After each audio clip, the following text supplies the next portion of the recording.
I'm Admiral Brad Cooper here at United States Central Command, where I'm leading the forces executing Operation Epic Fury. First, I want you to know that we continue to keep the families of our fallen heroes and our wounded teammates in our thoughts and prayers.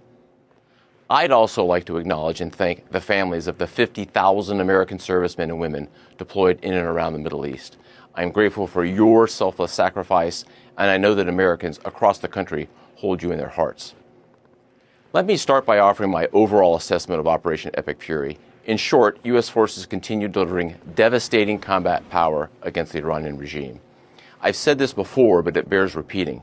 U.S. combat power is building, Iranian combat power is declining. And we remain centered on very clear military objectives in eliminating Iran's ability to project power against Americans and against its neighbors.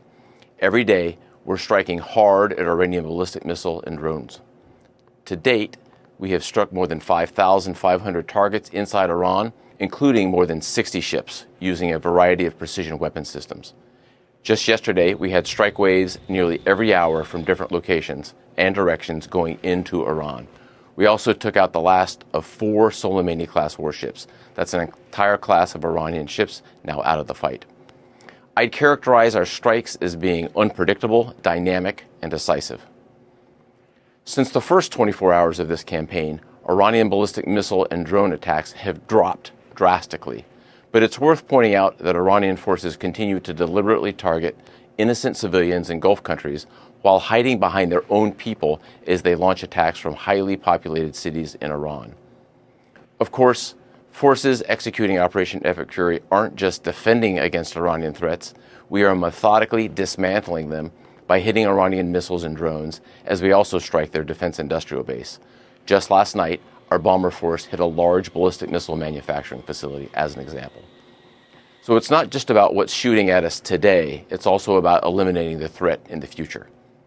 Now, let me show you a few of the results from the tremendous efforts by America's joint force. Here, you see an Iranian Jamaran-class warship, a large patrol ship, a drone smuggling vessel, and 4 other surface combatants docked at Chabahar port in the Gulf of Oman the day before we launched Operation Epic Fury. Here's the same pier 4 days later, all ships taken out of action. This Bayandar-class surface ship was hit and rolled on its side. Here's another example. Here you see 2 Iranian surface combatants docked at an Iranian naval base near the Strait of Hormuz, just hours into the campaign. And here's what they looked like 3 days later, engulfed in flames after we struck them with a precision weapon. For years, the Iranian regime has threatened commercial shipping and U.S. forces in international waters. Our mission is to end their ability to project power and harass shipping in the Strait of Hormuz.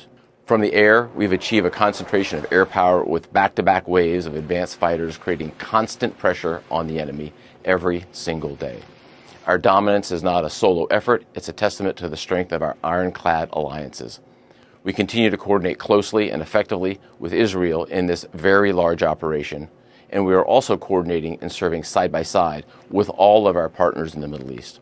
We're on a path to eliminating Iran's ability to threaten Americans and our friends, and we are achieving this through a combination of lethality, precision, and rapid innovation. Let me highlight a few examples, at least the ones that aren't classified, of how we are achieving lethal effects in entirely new ways. First, our warfighters are leveraging a variety of advanced AI tools. These systems help us sift through vast amounts of data in seconds so our leaders can cut through the noise and make smarter decisions faster than the enemy can react. Humans will always make final decisions on what to shoot and what not to shoot, and when to shoot. But advanced AI tools can turn processes that used to take hours and sometimes even days into seconds. I continue to be impressed with all the branches of the U.S. military. The entire team is performing superbly. Strike operations from our joint force continue, as I've said. I assess that we are clearly exercising air superiority over vast swaths of Iran.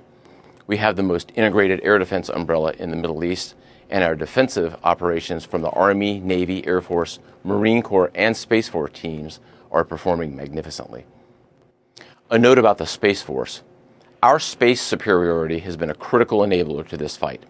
Unseen by the world, the Space Force is doing 2 things. First, they're degrading Iranian capability, and second, they're helping to protect American forces, and I'll have to leave it right there. All told, despite this incredible progress, make no mistake, we remain highly vigilant. And I just could not be prouder of our Operation Epic Fury team, and I know the American people shared that same pride. To all our warriors out there, please keep up the great work and Godspeed. Thanks so much.